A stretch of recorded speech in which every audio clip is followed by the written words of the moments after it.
Hello everyone. Today I am trying to interface a PCF8574 I2C IO Expander module to 89S51 microcontroller. Generally, we use this module to interface character LCDs to a microcontroller, and mostly we use Arduino for that. So, for Arduino, we have ready-made libraries for this uh, IO expander to be used with a LCD, character LCD, and we have in Arduino we have dedicated I2C controller hardware, so it will be very easy to hook up a PCF8574 module with Arduino. But here I am trying to do the same, but the microcontroller is 89S51. The reason of choosing 89S51 is just because I like this microcontroller and it's relatively easy to learn. And but this microcontroller don't have any dedicated I2C hardware, so we have to implement the I2C protocol in software only. So this is the code for this I2C protocol. It's relatively simple. What I'm not interfacing any LCD. I'm just trying to check that if it is possible to communicate with this PCF8574 module from the 89S51.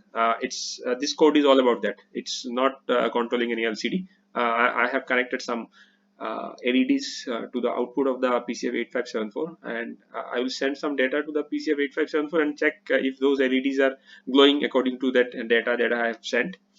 So here is the code. The code is relatively simple, and I'm using the free SDCC compiler. It's quite good. It is not limited like the Kale compiler that is limited to 2 kilobytes of source code, but here there is no limitation. First of all, I will discuss this code a little bit. The code is relatively simple. Uh, this is the 8052.h header file. This is the main header file we need for 89S51 and 89S52. I am using the 89S51 here, and the SDA line is connected to port 0.0 and SCL line is connected to port 0.1. So these two pins are used mainly for I2C communication. The heartbeat LED is not required. It was not connected. I just initially used to debug this program using this LED, but currently this LED is not connected. This is a delay function. I have used this delay to slow down the process a bit so that we can see the blinking LEDs and understand what is going on. The I2C start. This function is the main function that starts the I2C process, the I2C signaling. Before sending all other data, we need to use this start function to start the I2C process. And this is the stop, I2C stop. Once we have completed our send process, we have sent all the data, then we should call this I2C stop. But in this program, I am only sending, so I don't need this, and I don't need this one also. So these two things, this stop function I will not use, and I will not use this heartbeat LED. This is the main function that actually does the all sending job. It takes a character and sends that character to the I2C module. Now this is the main function. We are calling the start so that we can start the I2C signaling. After that, we are sending two things. One is the address of the I2C module and the write request. The write request is 1 bit, that is 0, and the address of the I2C module. By combining the address of the I2C module and this write bit, the value becomes 4e. So we are sending 4e. After sending that, we will send the data. And for sending the data, we will use this for loop. It will send values from 0 to 255 continuously and within a delay. After each send, it will wait for 100 millisecond approximately. It's not exactly 100 millisecond, but it's close to that. But it is quite enough, this value 100, so that we can see the blinking LEDs connected to the output of the I2C module and how the binary counting is going on. And that's all in the main function. And this is the start function. This is the stop function. These are actually this technique is called beat banging. Now, how the beat banging works and how we need to bang these beats. I mean, turn beat one and turn it 0 back again, like that. For that understanding, you need to consult the I2C uh, data sheet. I2C primary information is available with NXP. They have invented this I2C protocol. In their website, there are very good documents how the I2C protocol works. So using that technique, I have written those codes, and this is the function that sends the character to the I2C module, and this is the delay function. That's all in the code, and there is nothing else. Now, first of all, I need to compile it, and then I need to burn it to the microcontroller. So I will compile it here. So there is a warning that comparison is always true due to the limited range of data types. It's because of here, because I have selected this count as a character, so it thinks that this is a infinite loop actually. So the value will never touch 256, and this loop will continue. But I have given a break statement here, so as soon as the count value reaches 255, it will break out of this loop. So this warning we can simply ignore.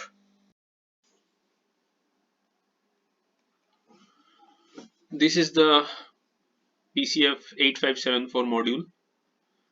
When used with a character LCD, these LCD pins number 1 to 16 connects to these pins 1 to 16, and these are the power lines, and these two lines are for the I2C.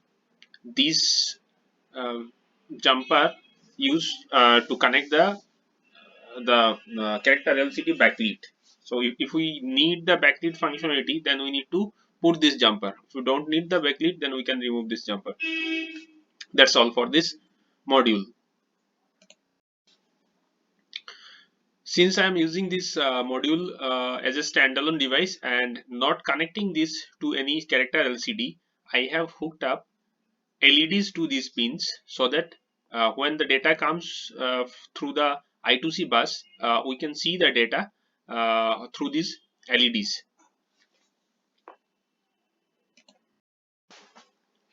This is the circuit diagram of PCF8574 module. This is how I have connected it to 89S51 microcontroller. So the diagram is almost self-explanatory. These are the pin numbers of the module that I have already shown, and these are the connections to power and I2C bus. Here I have connected these LEDs to the output of the module, so that we can see the activity in the output. All those resistances are 4.7 kilo ohm. There is a one thing, one catch here is that we have 0, 1, 2 LEDs here, that those are the bit 0, 1, 2, and we have bit 3 connected to this transistor. It's inside the module, so it cannot be removed. I have connected a LED to the collector of this transistor, so that I can see the bit 3 here. So this LED corresponds to bit 3. Then this is bit 4, bit 5, bit 6, bit 7. So bit 0, 1, 2, bit 3, bit 4, bit 5, bit 6, bit 7, like this. So that's all about the circuit, and these are the mandatory components that we need to run the 89S51 microcontroller. This is the reset switch, and this is the crystal. I am using an 11.059 megahertz crystal, and pretty much everything is simple and standard circuit of 89S51. So let's see the actual circuit, how it is working, and before that we will burn this our code to the microcontroller also. Now it is time to program the microcontroller. So to program, I am using a Dude. Need to open the Dude first.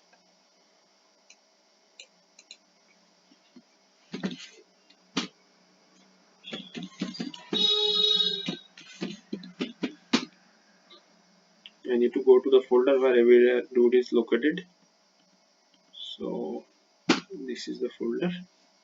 From here I need to run the program command. This is the command, and this last file is the I2C underscore test1.ihx is the hex file that I'm going to program into the microcontroller. So I'll run this. So it is programming the chip now. Verifying. So programming is done. So this is our circuit. In this circuit, this is the microcontroller 89S51, and this one is the I2C module. And we can ignore this LED, this LCD screen, because we are not using it. It is just directly connected to the microcontroller for other tests. So we can ignore this LCD, and we also ignore this. This is a Arduino. I am using this Arduino to program this microcontroller, so it is actually a programmer. So we can ignore this also. This and these are not the part of our actual circuit that we are discussing here. In our circuit we have this module and this microcontroller. This is the reset circuitry. We have instead of that switch, I have placed a jumper here. I can just short this jumper and microcontroller will get reset. This is our microcontroller's crystal.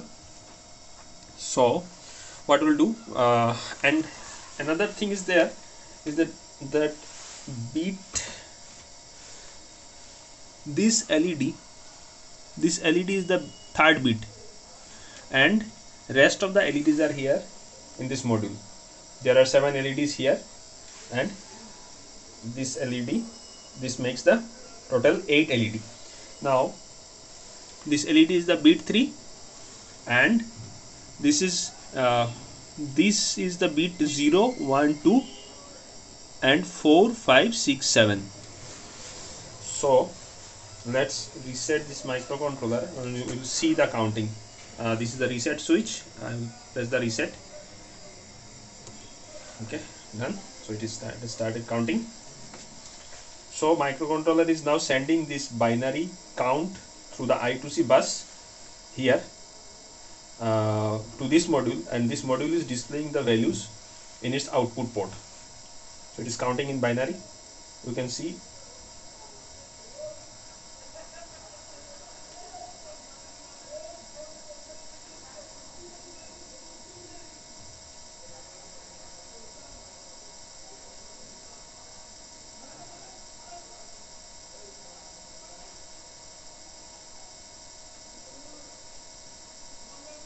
once it reaches the value 255, it will stop.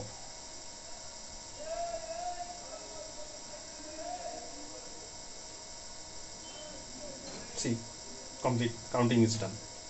So we can say that it's not very much difficult to implement I2C in 89S51, and it was fun to make this circuit and check that it really works.